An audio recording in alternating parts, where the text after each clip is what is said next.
In the 15 years I practiced, we've had the good fortune to represent literally thousands of people in all areas of law, including workers' compensation, personal injury, Social Security disability.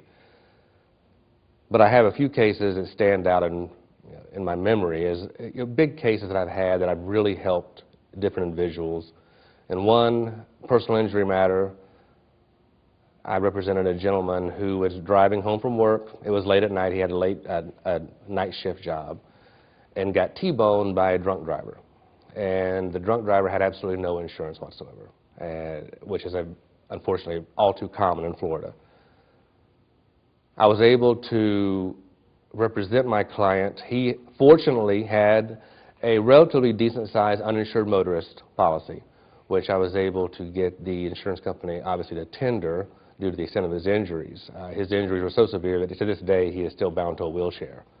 But what we were able to do for our client, he had close to $1 million in hospital bills.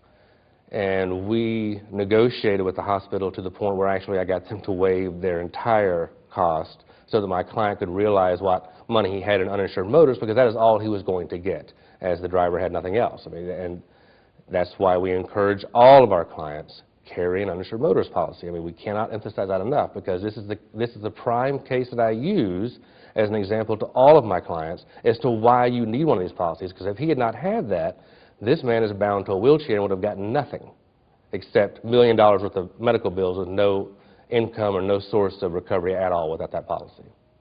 So that is probably one of my standout personal injury cases I remember, because not so much that it was getting him the money from his policy, but also able to go beyond to the hospital and getting them to reduce their cost to literally zero, so that he would actually realize something for what he'd had to go through and the major life change that accident caused him.